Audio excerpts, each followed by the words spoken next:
Henry, the sole son of a powerful billionaire, was a young man defined by his striking good looks and an overwhelming sense of pride. His world revolved around the bustling city and his demanding role within his father's expansive company.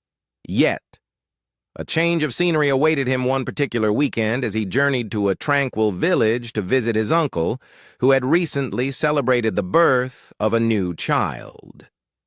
The village buzzed with joy for the naming ceremony, marked by an abundance of food, lively music, and flowing drinks. Later that evening, Henry accepted an invitation from a group of young villagers to what promised to be a casual gathering. But as the hours wore on, the party spiraled out of control. Henry, despite his head spinning, repeatedly reached for the potent local palm wine and gin, refusing to cease his indulgence. Amidst the escalating revelry, a young woman named Amara captured his attention. She was a breathtaking sight. A recent 19-year-old whose entire life had been spent within the village, untouched by the outside world. She arrived at the party alongside her cousin. Henry, whose mind was clouded by drink, didn't even know her name. He only registered her undeniable beauty and an aura of profound innocence. He confidently approached her, his words flowing like honeyed promises, sweet and enticing. Amara, naturally shy and unacquainted with such overt charm, offered only nervous smiles. Her cousin, sensing the danger, cautiously warned her to be careful, but Amara, charmed, simply replied that he seemed nice. What transpired next, shrouded by the darkness behind the ancient mango tree, irrevocably altered the course of both their lives. As dawn broke the following morning, Henry slipped away, departing without a single word of farewell. The events of the night were a blur. He remembered nothing, not even the name of the girl whose life he had just profoundly impacted. A month later, a perplexing shift began within Amara.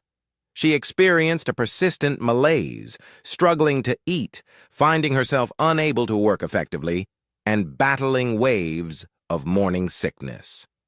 Her mother, sharp-eyed and observant, quickly noticed these unsettling changes. One quiet evening, her mother gently probed, "Amara, what troubles you?" Amara remained stubbornly silent. However, the truth could not be hidden for long. The very next day, her mother's discovery erupted into a scream. "Who is the father of this child? Speak now!" Amara, trembling with fear, simply shook her head, refusing to utter a name. Her mother's voice rose, laced with urgency and warning. "It is a grave sin for a girl to bear a child and conceal the father's identity. If you do not speak, you will be cast into the evil forest, a place reserved for cursed women." Tears streamed down Amara's face. Her voice fractured as she finally whispered, "It was Henry, the billionaire's son who came from the city. We met at the party." Her mother was stunned. "Henry? The wealthy young man who attended the naming ceremony?" Amara could only nod. Without wasting a single moment, her mother seized Amara's hand and marched directly to Henry's uncle's home. The uncle, initially caught off guard and perplexed, listened intently to Amara's mother. As the story unfolded, his expression hardened. "So my nephew did this," he seethed, appalled that Henry had acted so irresponsibly and then simply vanished as if nothing had happened. He immediately contacted Henry's father, a figure of immense power and respect within the city's business elite, and recounted the entire shocking affair. Henry's father remained silent for a tense moment. Then, his voice firm and decisive, he instructed, "Bring her to the city tomorrow. I will not allow my grandchild to be born in a village. We will ensure the right thing is done. My son must marry her. That night, sleep utterly eluded Amara.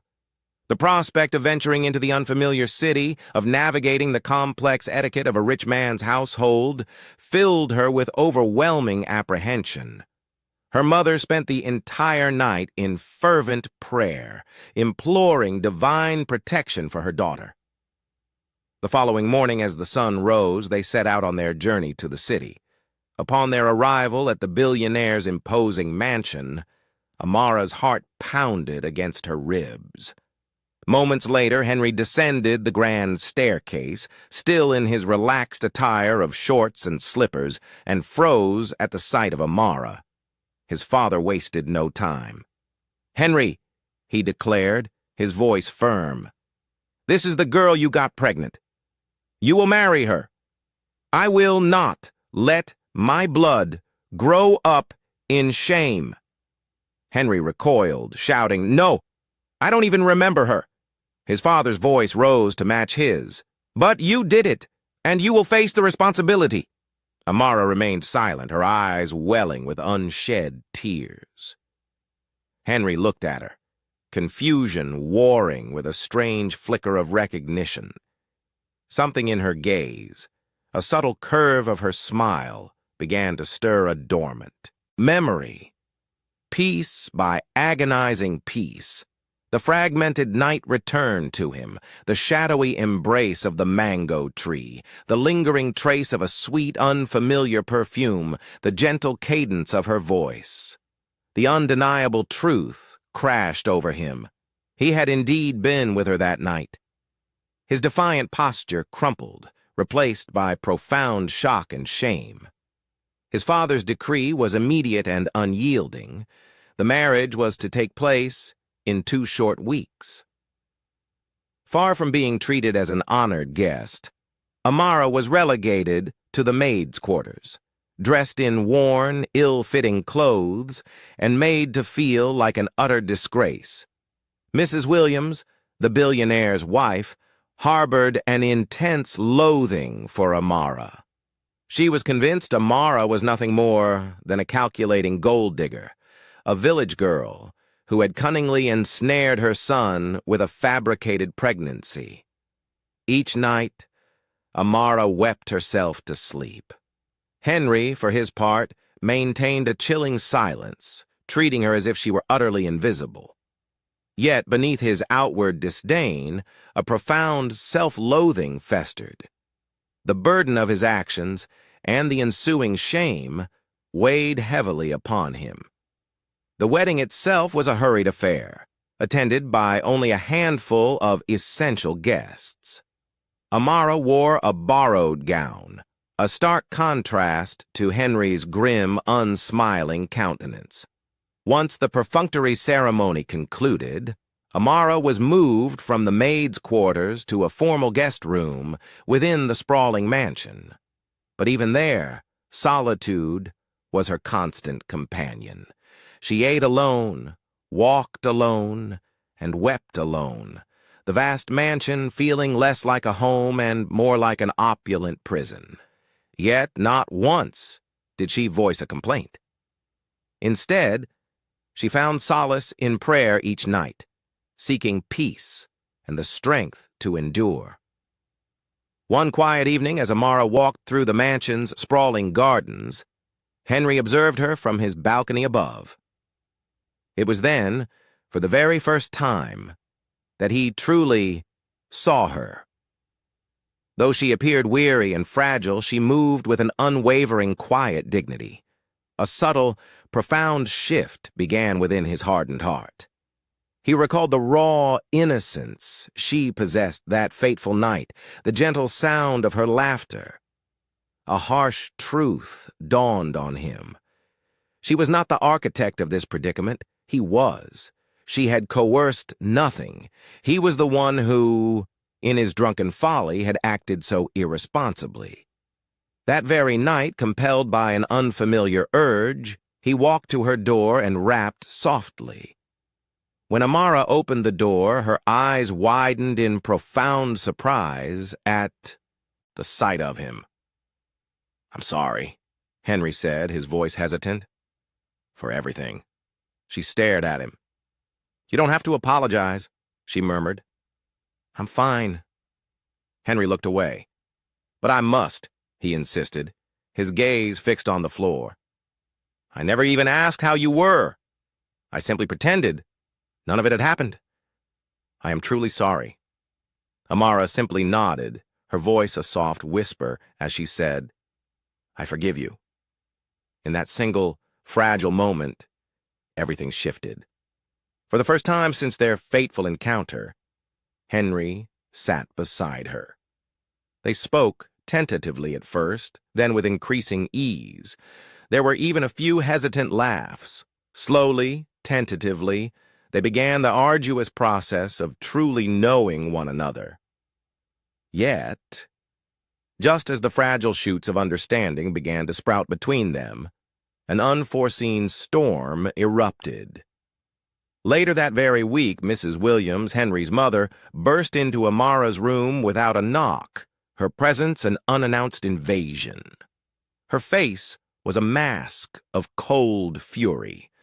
There was no knock, no smile, only blazing indignation in her eyes. You think you're so clever, don't you? She spat, her voice laced with venom. You trapped my son with this convenient pregnancy just to worm your way into our family. But let me make one thing crystal clear. I will never accept you as my daughter-in-law. Never. Amara stood, frozen, utterly speechless. She offered no rebuttal, simply averting her gaze to the polished floorboards. Mrs. Williams's tirade continued. You will always be nothing more than a common village girl. I will personally ensure you regret the day you ever set foot in this house. After she left, Amara sank onto the bed, her hands trembling uncontrollably. She had striven so hard to maintain her composure, but now the pain was simply too overwhelming. She rushed to the toilet, succumbing to a wave of nausea. Her baby was growing, yet true peace remained an elusive dream. Later that night, Henry came to check on her, finding her weeping silently in the darkened room. He flicked on the light. What happened? He demanded, his voice laced with concern. Amara wiped her tears away. Nothing, she whispered, her voice barely audible. You're lying, Henry pressed, his gaze piercing. Someone hurt you again, didn't they? She hesitated, unwilling to speak. But Henry's insistence finally broke her resolve. Your mom came to threaten me, she confessed. Henry's jaw tightened. He stood abruptly and strode directly to his mother's room. Mom, why are you doing this? He challenged, his voice rising. What has she done to you? Mrs. Williams snapped back, her eyes flashing. I warned you. That girl is using this pregnancy to ruin your life. Don't be fooled. Henry's voice was firm, resolute. No, Mom. I'm the one who ruined her life. I got drunk. I touched her. She never asked for any of this. And now she's here carrying my child, and you treat her like dirt. That's wicked. The commotion drew his father from his study. What's going on? Mr. Williams asked, his expression stern. Henry recounted everything. Mr. Williams turned to his wife, his voice carrying undeniable authority. Enough is enough. That girl is now part of this family, whether you like it or not. You'll treat her with respect.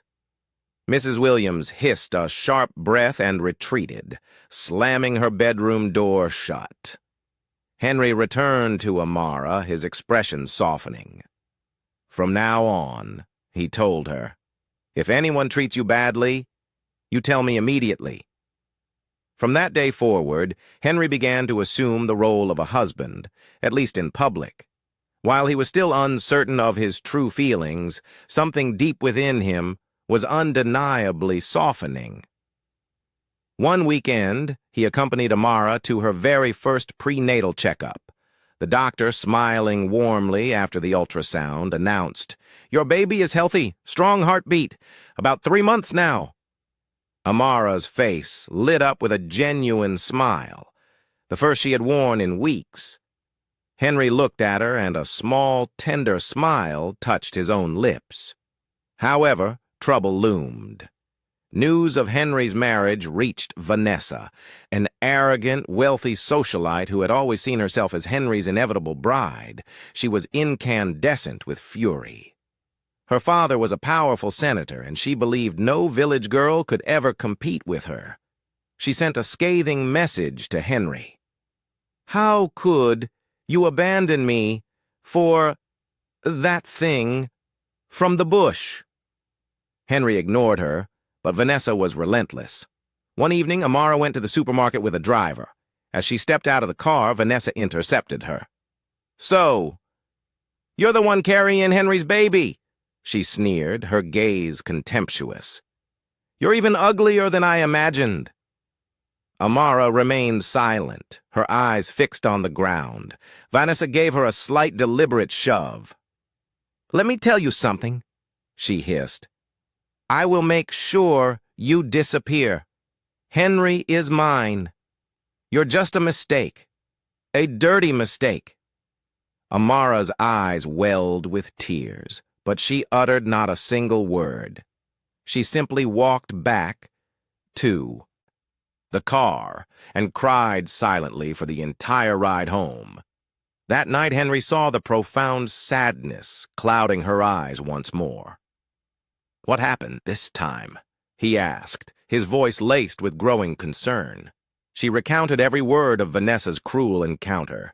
Henry's anger flared. "Vanessa!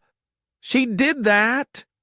He grabbed his phone and called her immediately, his voice cold and unwavering. "Vanessa! Stay away from my wife. I mean it. One more insult and you'll hear from my lawyers. She's the mother of my child, and she deserves respect." Vanessa's laughter crackled through the phone. "So, you're really in love with a villager? You've become weak." Henry's voice hardened. "No, I've become a man, and real men take responsibility." Days melted into weeks, and with each passing day, Henry and Amara grew closer. He began joining her for dinner, eagerly asking about her village life, listening intently to her childhood stories. He found her innocence profoundly refreshing. She was utterly unlike the other women he knew. She sought no wealth, no status. All she yearned for was peace. Then, one terrifying night, Amara was seized by agonizing stomach pains. Her screams pierced the mansion's quiet. Henry, consumed by panic, rushed her to the hospital. After hours of agonizing waiting, the doctor finally emerged, his expression reassuring. "She's fine now," he said gently. "It was stress, but she needs to be happy. If not, she may lose the baby." Henry was profoundly shaken. In that stark moment, he realized with terrifying clarity that he did not want to lose her, nor did he want to lose their child. He stayed by her side in the hospital room, holding her hand through the long night. When Amara's eyes fluttered open to find him asleep beside her, a gentle smile graced her lips, but their troubles were far from over. Back in the village, Amara's childhood friend Chetty heard that she was now married to a billionaire's son. Fueled by a bitter jealousy, he began to spin a web of malicious lies. Amara was never innocent, he spread through the grapevine. She planned it all. She trapped Henry. I even saw her with another man before she got pregnant. The poisonous whispers began to fly, reaching the city like wildfire. One day, Henry received an anonymous message containing screenshots of fabricated chats and doctored pictures. The message read, "Your wife is not who you think she is. Ask her about Chitty." Henry's face darkened. He looked at Amara, who was in the kitchen, humming a soft tune to herself. He walked in, his voice low but firm. "Who is Chitty?" Amara froze. Her heart hammered against her ribs, echoing loudly in her ears. She turned slowly, facing Henry, a bewildered expression on her face. "Che?" she repeated, confused. "Yes, who is he?" Henry's tone, though quiet, held an unyielding firmness. "Someone sent me a message and, pictures saying you had something with him before you got pregnant." Tears welled in Amara's eyes. "He's lying," she cried, her voice trembling. "Chidi was my childhood friend. That's all. He always liked me, but I never liked him back. When I got pregnant, he even came to my house, begging my mother to force me to marry him instead. But I said no. He's been angry ever since." Henry looked deeply into her eyes. He desperately wanted to believe her, but an insidious doubt was already creeping into his heart. "So, you're saying you never... "I've only ever been with you," Amara shouted, tears now streaming down her cheeks. "That night under the mango tree was the first and only time I've been with a man." Henry fell silent, his expression unreadable. Amara stepped closer, her voice laced with raw pain. "I know I'm not rich. I know I'm not classy, but I'm not a liar and I'm not a cheat. You may not love me, but please don't believe them. I've suffered enough." Henry saw the profound anguish etched on her face. For the first time, he grasped the true extent of the damage his previous silence and detachment had caused. She had carried the burden of shame, rejection, and insults entirely alone. He reached out, pulling her gently into a tight embrace. "I'm sorry," he whispered into her hair. I didn't know who to believe. But looking at you now, I know you're telling the truth." Amara sobbed into his chest as he held her securely. The following morning, without telling anyone, Henry drove straight to the village. He arrived at Chidi's house. Chidi was sitting comfortably under a tree, sipping palm wine. When he saw Henry, he merely laughed. "So, the city boy is here," he sneered. "Come to see the truth about your village wife?" Henry didn't waste a moment on pleasantries. "Why are you lying about my wife?" he demanded, his voice low and dangerous. Chidi smirked. "You mean your trapper? That girl played you, my friend. She used you to escape poverty." Henry stepped forward, his eyes narrowed. "I don't care what you say. I only came to warn you. One more lie from your mouth, and I will make sure you answer to the law." Chidi rose, anger flaring. "You can't threaten me." Henry pulled out his phone. "Say one more word and I'll call the police." Chidi's bravado evaporated instantly, fear flashing in his eyes. "Please, don't do this." Henry put the phone back in his pocket. "Stay away from my wife." He then returned to the city, not sharing the encounter with Amara. He simply walked into her room, kissed her forehead, and whispered, "I handled it." 2 weeks later, Henry delivered an unbelievable surprise. He organized a small, intimate baby shower just for her, transforming the backyard with vibrant floral decorations and inviting only a select few kind-hearted people. Amara's eyes widened in disbelief. "Is this for me?" she asked, genuinely shocked. Henry smiled, a genuine warmth in his gaze. "Yes, you deserve more, but this is just the beginning." But just as life was beginning to blossom, a devastating blow struck. Henry's father collapsed at the office and was rushed to the hospital. After a battery of tests, the doctor called the family in, delivering the grim news. He had a mild stroke. He needs complete rest. No business stress for now. Henry had no choice but to take over the company full-time. This presented a significant problem. Henry's cousin, Gerald, who had previously managed certain aspects of the business, was furious.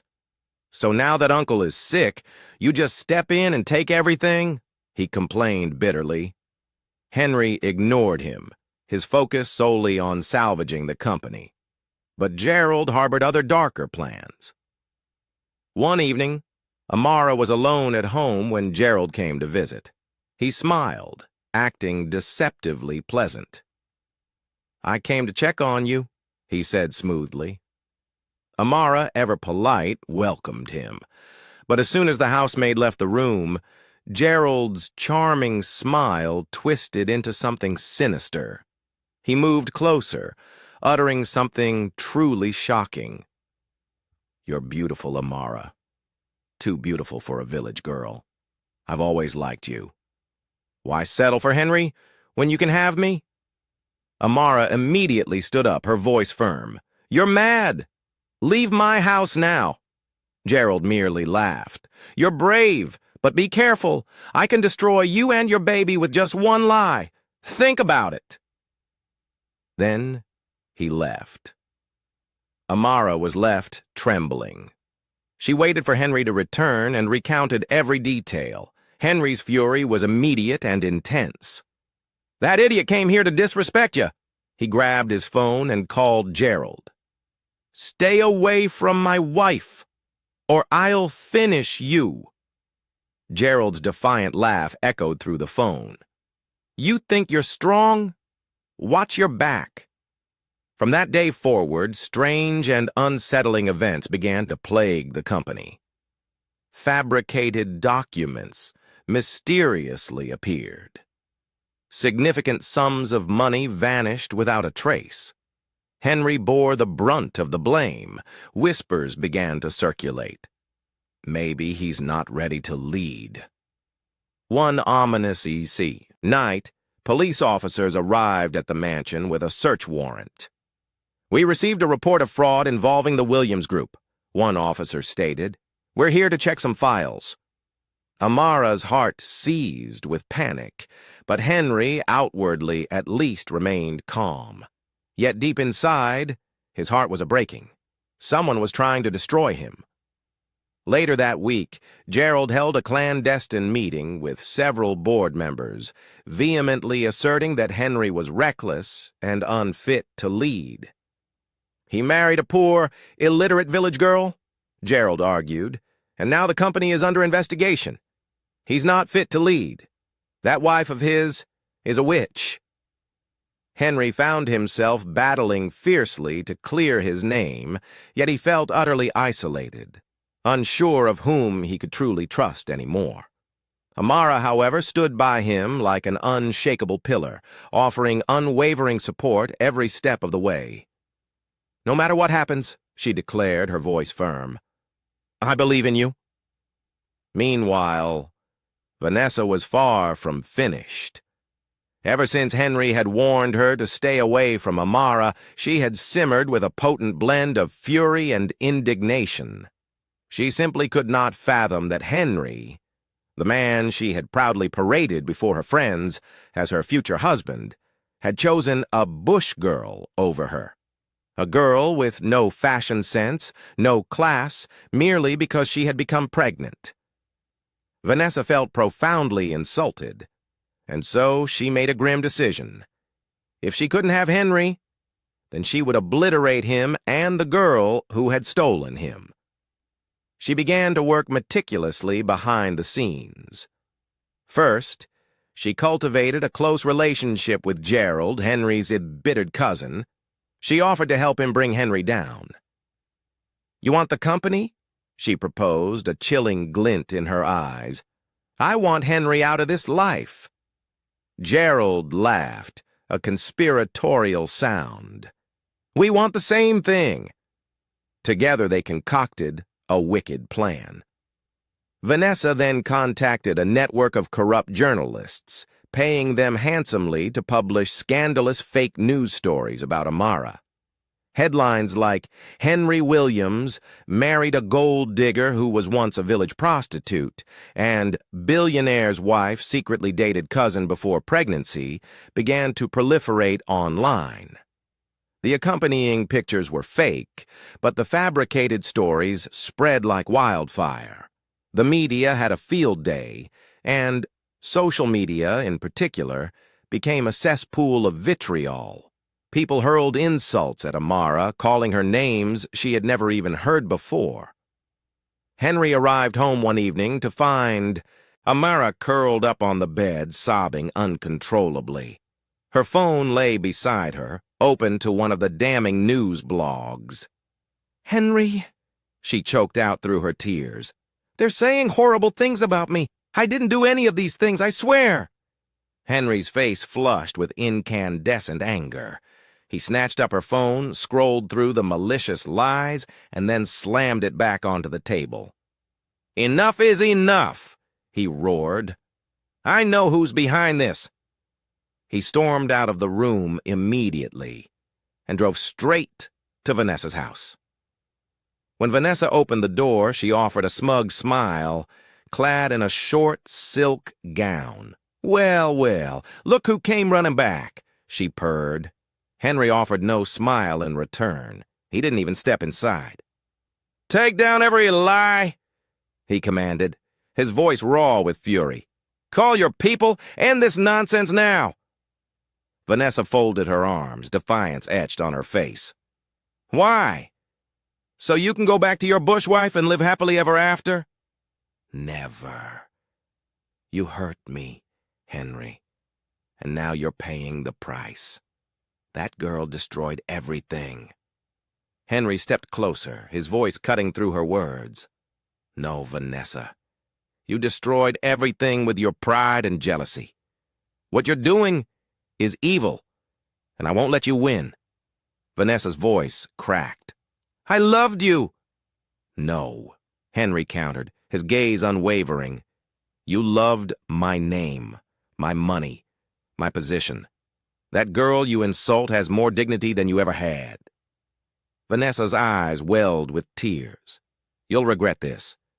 Henry turned away. "No, you will." That very night, Henry made a powerful public statement on his verified social media page. He wrote, "The lies being spread about my wife are false. She is a good woman with a clean heart. I stand by her fully. We will not be bullied. Anyone sharing these fake stories will face legal consequences. Thank you." His words sent shockwaves through the public. Many immediately began to take down their damaging posts. Some even offered apologies. But Vanessa and Gerald were not deterred. They refused to back down. Gerald called Vanessa. "We need something bigger," he declared. "Something that will shake him to the ground." Vanessa's lips curved into a wicked smile. "I have an idea." 2 days later, police officers arrived at Henry's office, an arrest warrant in hand. They stated he was involved in a major fraud linked to government funds. Henry was handcuffed, humiliated, in front of his entire staff. News of his arrest spread like wildfire. Amara was at home when the devastating call came. "Ma'am, your husband has been arrested." She collapsed instantly and was rushed to the hospital. The doctor gravely informed them that her blood pressure was dangerously high. She needed absolute rest, as she was almost due. Any further stress could harm the baby. When Henry was finally released on bail, he rushed straight to the hospital. Seeing Amara lying in the bed, weak and pale, utterly broke him. "This is all my fault," he whispered, clutching her hand. Amara shook her head gently. "No, it's not. We'll fight this together." Henry wasted no time, hiring the best lawyers and investigators available. Slowly, meticulously, they began to uncover the truth. All the fake documents used to accuse him were meticulously traced back to Gerald. They also discovered that Vanessa had secretly funded the entire vicious media scandal. Henry's father, now recovering at home, called for an emergency board meeting. During the heated discussion, Mr. Williams rose, his voice resonating with authority. "I may be old and recovering," he stated, his gaze piercing, "but I am not blind. Gerald, Vanessa, both of you tried to destroy my son. And you?" He pointed a condemning finger at Gerald. "You wanted the company so badly. You were ready to destroy your own blood's reputation. You're fired. You are supposed to be in jail, but I will let this slide, because of your late father." Then, turning his gaze to Vanessa, he added, "And Vanessa, your father will hear everything." Gerald was ignominiously thrown out of the company. Vanessa's family was plunged into deep embarrassment, and her father, humbled, called Henry to beg for mercy. The following month, Amara gave birth to a healthy baby boy. The moment Henry held his son in his arms, something profound melted within him. "You're the reason I changed," he whispered, gazing down at the tiny infant. He then looked at Amara, tears glistening in his eyes. "Thank you for not giving up on me." They named the child Nathaniel, meaning gift of God. But just as peace finally began to settle into their lives, another storm was quietly gathering. One evening, as Amara was tenderly breastfeeding baby Nathaniel in the nursery, Henry received an urgent call from his lawyer. "Henry," the voice on the other end said, "we just discovered something strange. Your signature was found on a land document for a property you never bought, and the company account has been used again. Someone is still trying to destroy you." Henry's heart sank. "But Gerald is gone. Vanessa, too. Who else could it be?" The lawyer's voice was grim. "We're still investigating. But it's someone close, someone who still has access." Henry dropped the call, his gaze sweeping around the opulent room. He couldn't trust anyone anymore. He immediately increased security at the mansion and had cameras installed, even within the private living spaces. The office. He confided everything in Amara. She was shocked, but remained remarkably calm. "Whatever happens," she told him, her voice steady, "don't let fear control you. Just stay focused. We'll be okay." That same night, Henry received a chilling message on his private phone from an unknown number. It read, "Your son is not safe. Watch your back, Mr. Billionaire." Henry raced to the nursery. Amara was gently rocking Nathaniel to sleep. Henry didn't reveal the message's terrifying content to her. Instead, he simply stayed there all night holding his son, his eyes scanning every shadow that moved. The next day, Henry's father called him. "Son," he began, his voice heavy, "there's something I didn't tell you. Years ago, before I became rich, I made enemies in the business world. Some of them lost everything and blamed me. One of them, Edwin Naji, swore he'd make sure our family never knew peace." Henry leaned forward, his mind racing. "You think he's behind all this?" Mr. Williams nodded slowly. "It's possible. He's dangerous, and I just heard he came back into the country last week." Henry's eyes darkened with resolve. "Then I need to find him before he finds us." While these events unfolded, Vanessa, no longer directly involved, was secretly observing everything. Her obsession with Henry hadn't waned. She had created a fake online account through which she meticulously followed Amara's daily life, devouring pictures of the baby, happy moments, and celebrations. Jealousy gnawed at her soul. One night, drunk and consumed by rage, she made a dangerous decision. She sent an email to Edwin Naji, the man Mr. Williams feared most. The email was brief and pointed. "If you really want to hurt the Williams family, I can help. I know all their weaknesses, especially the girl and the baby."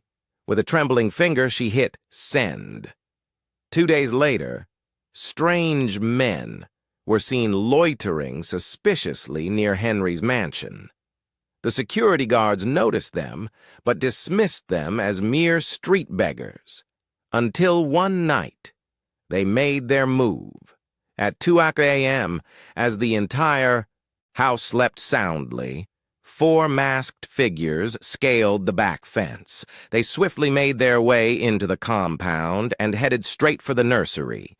But as they pried open the window, a blaring alarm shattered the silence. Henry, a light sleeper, immediately grabbed his phone and checked the camera alert. He saw the masked intruders. "Security!" he roared, his voice echoing through the mansion. "Wake up! We're under attack!" The guards rushed out, giving chase, managing to apprehend 2 of the men. The other 2 escaped into the darkness. When the police arrived, the 2 captured men refused to utter a single word. However, one of them carried a phone, and on it, a damning voice message from Vanessa. "Make it quick. No witnesses." That was all the police needed. They arrested Vanessa the very next morning. She initially denied everything, but the overwhelming evidence was undeniable. The news exploded across the country. "Senator's daughter arrested for attempted kidnapping of billionaire's son." Her father, utterly shamed, resigned from politics. Back at the mansion, Amara sat beside Henry, the weight of everything pressing down on her. "Why do people hate us so much?" she asked, her voice quiet. Henry looked at her gently, his heart aching.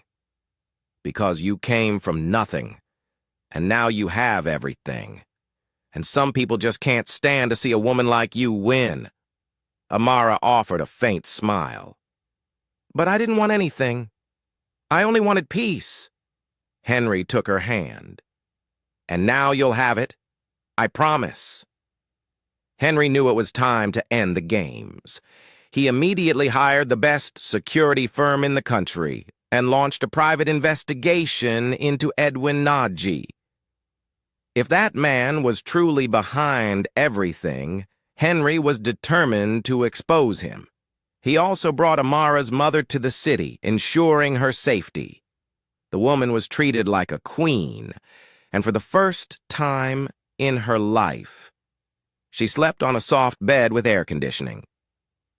One Sunday morning after church, Henry surprised Amara with a ring. "I know we're already married, but I never proposed properly," he said, his voice tender. "This time I want to do it right." He knelt, holding a sparkling diamond ring. "Amara, I didn't choose you the first time. Life pushed us together, but today I'm choosing you. Will you marry me again?" Amara covered her mouth in shock, tears streaming down her cheeks. She nodded fervently. Yes, I will." But deep in the shadows, Edwin Naji was watching, meticulously planning his next move. It was a cool Monday morning. The house was calm. Amara was in the kitchen helping the cook prepare breakfast when Henry's mother, Mrs. Williams, walked in.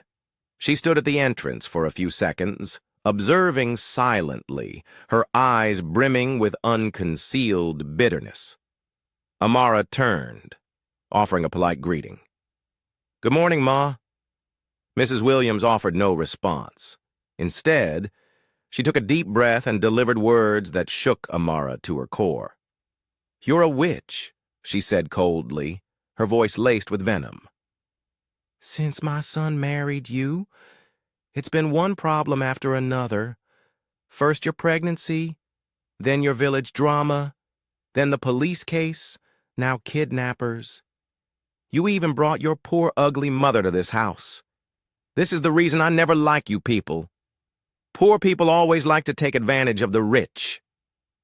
Amara stood perfectly still, her chest rising slowly as she fought to maintain her composure. Her eyes stung with unshed tears, but she refused to let them fall. With a soft but firm voice, Amara replied, "With all due respect, Ma, I love my husband so much. I'm not with him because of his money. I never asked him for anything. I never forced myself into this family. I came here because I was carrying his child. He made the decision to marry me. I didn't beg," Mrs. Williams hissed. "Spare me those sweet words. You girls know how to act humble and innocent. But I see right through you. Your mother came here with her wrapper and her plastic slippers. Like this house is a village market. What do you people want from us?" Amara's voice trembled slightly, but she stood her ground. "My mother came here because your son invited her. She has done nothing wrong. She raised me alone after my father died. She taught me to be respectful, to serve others, to be content with what I have. I will not allow anyone to insult her." Mrs. Williams clapped slowly, a mocking, condescending gesture. "Very good. So now you have a mouth, Amara. You're no longer the quiet bush girl I first saw. You think you have arrived?" Amara wiped a solitary tear from her cheek and stated, "Ma, if defending myself and my mother makes me disrespectful in your eyes, then I am sorry, but I will never allow anyone to drag our name in the mud again. I may be poor, but I'm not worthless. I am your son's wife, well, whether you like it or not, and I deserve to be treated with respect." Mrs. Williams's eyes widened in genuine shock. For the first time, the girl she had always considered weak had finally spoken up, her voice steady and resolute. "You're becoming bold, Amara," Mrs. Williams sneered. "Don't forget you were still a visitor in this house."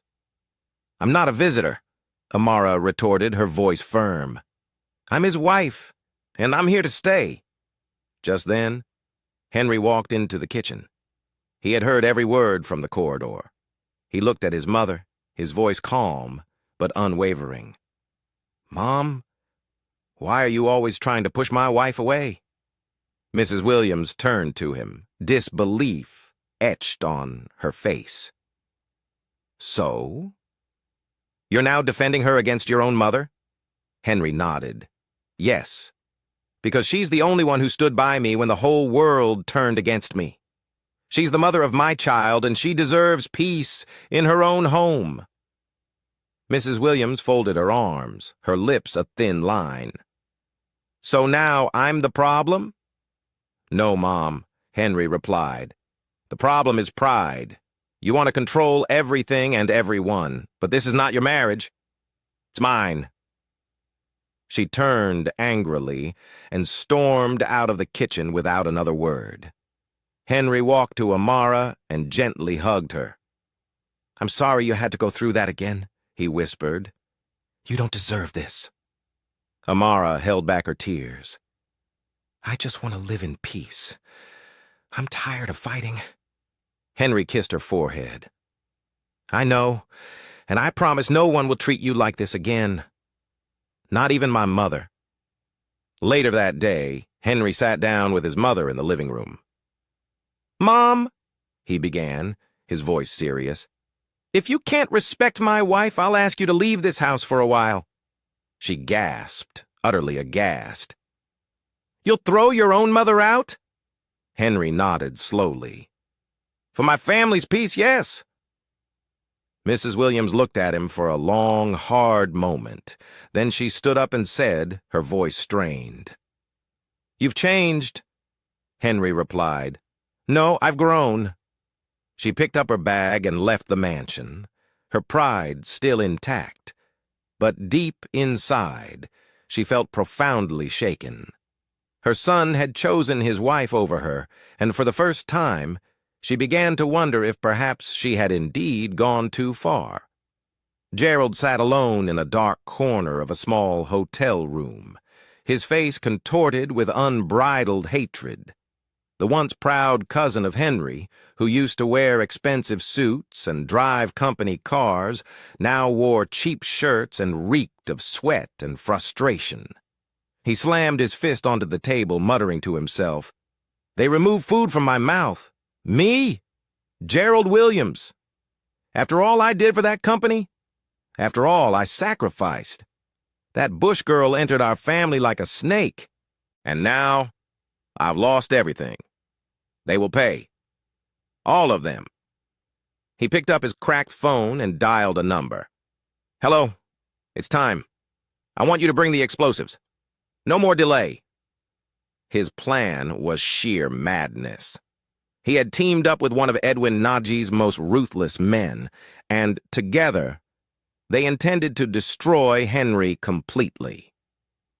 Their target was the new company headquarters Henry had just launched in Lagos. The grand opening was just 2 days away. Important people from all over the country were expected to attend. If the building was destroyed, Henry's reputation would be utterly finished, and people would blame him for negligence. Gerald grinned. "They will cry the way I cried. Amara will beg on her knees. Her child will grow up with nothing. And Henry will lose everything." But what Gerald didn't know was that Henry had already suspected he might try something foolish. Ever since Gerald was fired, Henry had discreetly hired private security to monitor his every move. One of the guards had followed him to the hotel and reported everything. Meanwhile, Edwin Naji harbored his own wicked schemes. He sought to kidnap Amara and baby Nathaniel, not for ransom, but to shatter Henry's spirit forever. "The boy is his future," Edwin told one of his men. "If I take that away, I win." They hired 2 dangerous criminals and meticulously began planning their move. Yet, like Gerald, Edwin was oblivious to the fact that he was already under surveillance. The night before the planned attack, both Gerald and Edwin received identical packages at their separate hideouts. Inside each package was a cleverly crafted fake invitation to a final planning meeting with new partners. It was a meticulously laid trap. As they arrived at the designated meeting point, an abandoned warehouse, they were both utterly shocked to find soldiers, police officers, and Henry himself standing before them. Gerald, panicking, tried to bolt, but he was instantly tackled to the ground. Edwin remained frozen, disbelief etched across his face. Henry walked up slowly. "You were my cousin, Gerald. You had everything, but it wasn't enough." Gerald screamed as the officers dragged him away. "I'll come back. I'll destroy you. You hear me? I'll come back." Henry turned to Edwin. "And you? You tried to break my family, but you failed." The officers handcuffed Edwin. He offered no resistance, no words, just stared at Henry with cold, malevolent eyes. But deep down, he knew it was over. His name was ruined. His power gone. The law had finally caught up with him. News of the arrests spread like wildfire. Headlines screamed, "Billionaire Henry Williams escapes deadly plot from cousin and business rival." That same week, Henry visited the prison, needing to look Gerald in the eyes one last time. Gerald sat across the glass partition, pale and defeated. "Why did you do it?" Henry asked quietly. Gerald looked down, his voice barely a whisper. "Because I thought it should have been me, not you." Henry shook his head slowly. "Envy will always destroy those who carry it. Goodbye, Gerald." He turned and walked away, never looking back. Back at the mansion, peace finally returned. The air felt lighter. The suffocating fear had dissipated. Amara was in the garden when someone slowly approached her from behind. "Amara," a voice called softly. She turned. It was Mrs. Williams, Henry's mother. She looked profoundly different. There was no trace of pride in her eyes, only raw guilt. "Can we talk?" she asked, her voice faltering. Amara stood up, a little surprised. Mrs. Williams took a deep, shaky breath. "I was wrong. I judged you so harshly. I called you names. I disrespected your mother. I let pride blind me. But you stood strong. You never insulted me. You never cursed me. You stood by my son when even I, his own mother, couldn't. And I want to say, I'm truly sorry." Tears streamed down her face. "Please, Amara, forgive me." Amara felt her own tears welling up. She stepped closer. "Ma, I forgave you a long time ago. I was just waiting for you to find peace within yourself." Mrs. Williams embraced her for the very first time, a warm, motherly hug that spoke volumes. "I was scared, Amara, scared that my son was going to forget me. But now I see you gave him peace. You made him a better man." From that day forward, everything truly changed. Mrs. Williams became softer, kinder, especially towards Amara's mother, whom she now regularly invited for tea and long, pleasant walks. The grand mansion that had once felt like a battleground now truly felt like a home. Henry and Amara renewed their vows one sunny afternoon in a beautiful garden ceremony. This time their union was not born out of duty or pressure, but out of pure, deeply tested love. As they exchanged rings, Henry whispered, "I didn't find you by accident. Life brought you to me to show me what real love looks like." Amara smiled, tears shimmering in her eyes. "And I didn't lose my dignity. When I entered your world, I found my voice." In that profound moment, surrounded by family, friends, and the invaluable lessons life had taught them, Henry and Amara knew. Their story had been hard, fraught with challenges, but their love had ultimately triumphed. Dear viewers, what lessons did you take away from this dramatic tale? We'd love to hear your thoughts in the comments below. If you enjoyed the story, give us a thumbs up, share it with friends, and hit that subscribe button. Don't forget to turn on notifications so you never miss out on our latest updates. Thanks for watching, and stay blessed.